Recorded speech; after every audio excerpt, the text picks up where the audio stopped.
ग्रह पर विश्वास करते हैं, इन सब को मानते हैं, फिर भी परेशान रहते हैं। क्या बात है ना जी। 33 कोटि की शक्ति नहीं है, फिर भी मतलब परेशान रहते हैं। अगर शक्ति होती तो पता नहीं क्या करते हैं।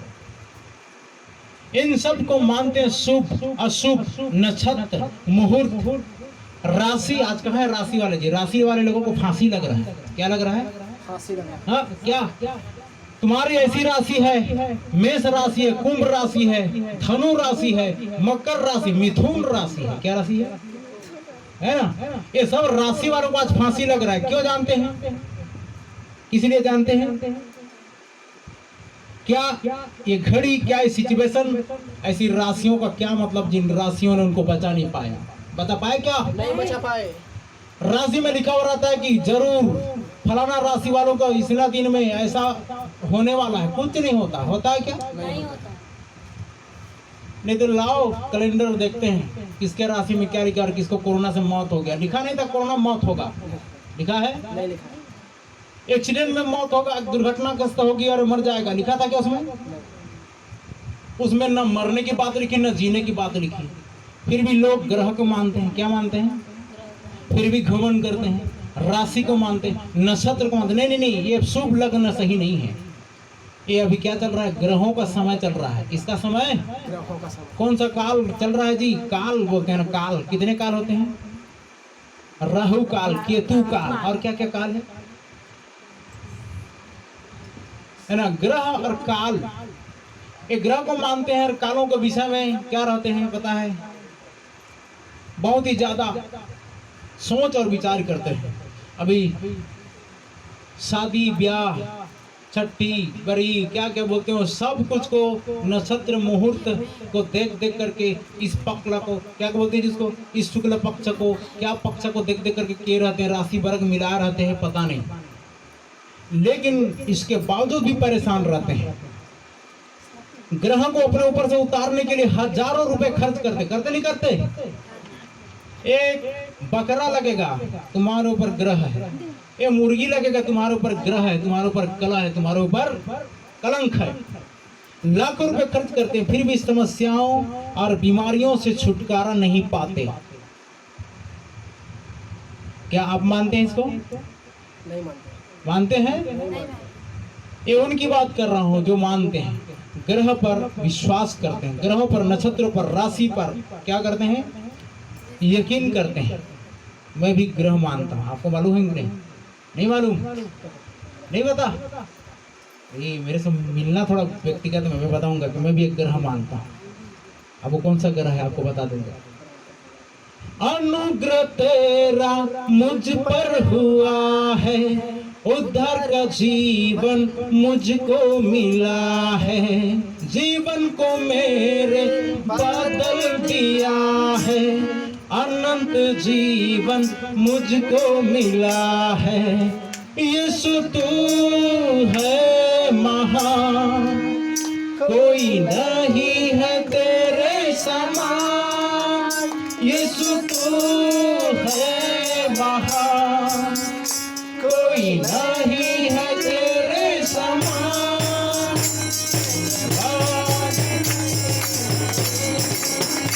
तेरे सम्मुख मैं आया हूँ, इसे अपने छुपाते हुए, उनका मन मैं लाया हूँ, उनका मन मैं लाया हूँ, उनका मन मैं लाया हूँ। हालेलुया। उन 9 ग्रहों में उतनी जितनी ताकत नहीं है जितना अनुग्रह में। हालेलुया। क्या परमेश्वर कहता है कि मेरा अनुग्रह तुझ पर हुआ। आमीन। मेरा अनुग्रह तेरी, अर्थ लिखा है कि प्रभु यीशु मसीह का अनुग्रह निर्बलों में क्या करती है? छाया करती है। मेरा अनुग्रह तेरे लिए काफी है। हालेलुया। उन 9 ग्रहों में उतनी ताकत नहीं है जितना कि प्रभु यीशु मसीह के अनुग्रह में है। आमीन। आप पर भी एक अनुग्रह लगाना चाहिए। हालेलुया। आप मानते हो कि नहीं ग्रह को? कौन से ग्रह को? अनुग्रह को। आमीन। जिसको परीक्षा में बोलते हैं ग्रेस। हालेलुया। अयोग्यता में योग्यता, काबिल नहीं थे, ना लायक थे लेकिन लायक बनाया। हालेलुया। हम गिरे थे, भटके थे, कई प्रकार के अपराधों में लिप्त थे, लेकिन परमेश्वर ने लायक बनाया और हम पर क्या किया? अनुग्रह किया। आप भी इस अनुग्रह को मानो। हालेलुया। नौ ग्रह को मानकर परेशान होते हैं। नौ ग्रह की ज्यादा ताकत होगी कि एक ग्रह की? एक ग्रह की। आप तो बोलते हो एक ग्रह की, लेकिन उन लोग क्या बोलते हैं? एक व्यक्ति को 9 व्यक्ति सकेंगे कि 9 व्यक्ति एक को सक जाएंगे? संसार के दृष्टि में बोलिए थोड़ा सा। 9 ग्रह एक ग्रह को क्या कर देगा? दबा डालेगा, सब तरफ से घेरेगा। तो लेकिन उसमें उतनी ताकत नहीं जितना कि अनुग्रह में है। आमीन। तो आप और मैं, लेकिन हम मसीहों के पास केवल एक ही ग्रह है और वह है प्रभु यीशु मसीह का अनुग्रह। आमीन। उसका नाम है अनुग्रह। जो कोई परमेश्वर पिता प्रभु यीशु मसीह के पास आता है उसे ये अनुग्रह प्राप्त होता है। क्या क्या? चंगाई प्लस छुटकारा प्लस उद्धार प्लस आशीष आदि सभी अच्छी चीजें मिलती है। हालेलुया। वे भी बिल्कुल फ्री में। लाखों हजारों करोड़ों खर्चा करना पड़ता है क्या? नहीं पड़ता है। उन ग्रहों को उतारने के लिए क्या क्या करना पड़ता है? मंत्रोच्चारण करना पड़ता है और क्या क्या बलिदान करना पड़ता है, तब जप करना पड़ता है, टोना टोटका करना पड़ता है और विभिन्न प्रकार के उपाय करना पड़ता है ग्रह को उतारने के लिए। अब भैया ये भी बात है, इतना इतना बड़ा ग्रह करके नाम बताइए इसने, कविता ने, बुध ग्रह, शुक्र ग्रह, मंगल ग्रह और शनि ग्रह। अच्छा, ये ग्रह अगर किसी के ऊपर में अगर आ गया तो क्या हो जाएगा? अरे उसका चटनी हो जाएगा। समझ में आ रहा है? अच्छा ये बताइए, क्या पाकिस्तान में, क्या इंडोनेशिया में, ऑस्ट्रेलिया में, नाइजीरिया में, क्या दक्षिण अफ्रीका में ग्रह है? पूरा विश्व ब्रह्मांड के ऊपर में ग्रह है कि नहीं है? क्या वो ग्रह गिरेगा तो खुद बचेगा? कोई नहीं बचेगा। इधर इधर पता नहीं आंखों में क्या लगा हुआ है उनका, जो बोलते कि तुमको ग्रह लगा है। क्या लगा है? ग्रह लगा है, ग्रह लगा ग्रह अगर चढ़ेगा तो इंसान बचेगा। है। नहीं बचेगा। इंडिया के लोगों को ग्रह चढ़ता है, किसी और लोगों को नहीं। दिमागी कचड़ा साफ कर दो। हालेलुया। हाँ, तो जो कोई प्रभु के पास आता है ये सारा अनुग्रह उसको फ्री में मिलता है, मुफ्त में मिल जाती है। हालेलुया। तो चलिए एक चीज के बारे में आज हम जानकारी मिलेंगे। सब कुछ ढूंढने पर मिल जाता है, लेकिन अंतिम समय में क्या ढूंढने पर नहीं मिलेगा, क्या ढूंढने पर नहीं मिलेगा, इस बात की चर्चा आज हम करेंगे। ठीक है कि नहीं करेंगे? करेंगे। करेंगे। जी। तो मेरे साथ आप लोग निकाल लेंगे यूहन्ना पहले लिखो मत्ती 7:7 पढ़ो। या लिखा हुआ एक बात। हाँ, मांगोगे तो तुम्हें दिया जाएगा, ढूंढो तो तुम पाओगे, अरे लिखा है यहाँ पर ढूंढोगे तो तुम पाओगे, खटखटाओ तो तुम्हारे लिए खोला जाएगा। खटखटाओ तो तुम्हारे लिए क्या किया जाएगा? खोला जाएगा। खोला जाएगा। आप सभी सुन रहे हैं? पीछे वाले जोर से बोले हालेलुया। हाँ, ऐसी होनी चाहिए आवाज। तो लिखा हुआ है कि मांगो तो तुम्हें दिया जाएगा, ढूंढो तो तुम पाओगे, खटखटाओ तो तुम्हारे लिए क्या किया जाएगा? खोला जाएगा। ढूंढो तो पाओगे लिखा है, क्या करो तो? ढूंढो तो। ठीक है, तो हम इसी विषय में आज चर्चा करेंगे। ढूंढने से मिलता है, ढूंढोगे तो पाओगे लिखा है, लेकिन हम क्या ढूंढ रहे हैं? आज हम क्या तलाश कर रहे हैं? किस चीज के हम ढूंढ रहे हैं? हर किसी ने अपना क्या खोया है, हर किसी ने अपना क्या गुमा डाला है, क्या चीजों को उसने चोरी करा डाला है, क्या चीजों को उसने खो डाला है, उन चीजों को ढूंढ रहे हैं। अगर चीजें ढूंढ रहे हैं तो लिखा हुआ इधर सबसे पहले इसके तुम राज्य और धर्म की खोज करते, सारी वस्तु तुम्हें क्या हो जाएंगी? मिल जाएंगी। तो लिखा हुआ है ढूंढो तो तुम पाओगे, लेकिन ढूंढने से भी नहीं मिलेगा। मैं ऐसी बात को आपको बताने जा रहा हूँ, ढूंढने से भी नहीं मिलेगा। ऐसी वो क्या चीज है आपको पता है? एक भाई बोल रहे मृत्यु, परमेश्वर का वचन। यूहन्ना 7 34 से 35 पद को पढ़िए। ऐसे दिन आने वाले हैं, ऐसा समय आने वाला है, ऐसा सिचुएशन आने वाला है, ऐसा कंडीशन आने वाला है कि यह सारी चीजें बिल्कुल भी नहीं मिलेंगी। ढूंढने से भी आपको नहीं मिलेगा ये चीजें। पढ़ो क्या लिखा है? तुम मुझे ढूंढोगे, तुम मुझे ढूंढोगे परंतु नहीं पाओगे। परंतु नहीं पाओगे। ये किसको बोला जा रहा है? ये कौन बोल रहा है? यूहन्ना के सुसमाचार 7:34 से 35 पद में यीशु मसीह स्वयं बोल रहा है लोगों को कि तुम मुझे ढूंढोगे और नहीं पाओगे। और जहाँ कहीं मैं हूँ, और जहाँ कहीं मैं हूँ, और मैं जहाँ हूँ, और जहाँ मैं हूँ वहाँ तुम नहीं आ सकते। वहाँ नहीं आ सकते। इस पर यहूदियों ने आपस में कहा, क्या कहा? यह कहाँ जाएगा ये कहाँ जाएगा कि हम इसे न न पाएंगे? नहीं पाएंगे? क्या वह इनके पास जाएगा क्या वह इनके पास जाएगा जो यूनानियों में तितर बितर होकर रहते जो हैं, यूनानियों में तितर बितर होकर रहते हैं? और यूनानियों को भी उपदेश देगा। उपदेश देगा। ध्यान से सुने रहना, कौन बोल रहा है? एक ऐसा समय आने वाला है, एक ऐसा टाइम आने वाला है, आज एकदम सरलता से प्रभु यीशु मसीह मिल जा रहा है, लेकिन लोग उस समय ढूंढेंगे और नहीं पाएंगे। यीशु मसीह खुद बोल रहा है यहाँ पर, तुम मुझे ढूंढोगे और नहीं पाओगे। ऐसा समय आने वाला है, ऐसी घड़ी आने वाली है। आज जितना शादी ब्याह करना कर लिए रहो, आज जो कुछ भी करना है कर लियो, लेकिन ध्यान दीजिएगा, एक ऐसा समय आ रहा है, एक ऐसा टाइम आ रहा है जिसमें आप यीशु मसीह को ढूंढोगे फिर वो नहीं मिलेगा।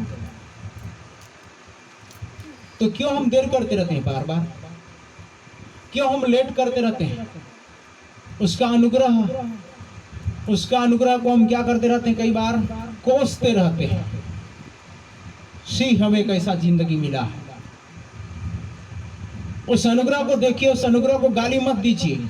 उस अनुग्रह ने आपको क्या क्या है? प्रभु यीशु मसीह का अनुग्रह ने आपको बचाया है। आप काबिल नहीं थे, आप योग्य नहीं थे, आप कहीं पर गिरे पड़े हुए थे या नहीं थे? पापों में जीवन व्यतीत कर रहे थे, अधर्मों में जीवन व्यतीत कर रहे थे, लेकिन उसका अनुग्रह जो आप पर हुआ है वो बहुत बड़ी है, क्योंकि उसने आपको बचा लिया है। Hallelujah, hallelujah. तो ऐसे दिन आने वाले हैं जबकि कोई भी यीशु मसीह को ढूंढेगा और नहीं मिलेगा, क्योंकि एक ऐसा समय आने वाला है जब प्रभु यीशु मसीह, उसका वचन, पवित्र आत्मा इन सब चीजों को इस पृथ्वी पर से उठे ले जाएगा, तो यहाँ पर क्या बचेगा? हनोक को ढूंढने पर किसी ने नहीं पाया, मूसा को ढूंढने पर किसी ने नहीं पाया, एलिया को ढूंढने पर किसी ने नहीं पाया। याद रखिएगा, हनोक के समय में कोई नहीं था रिसीव करने के लिए अनाइंटिंग को।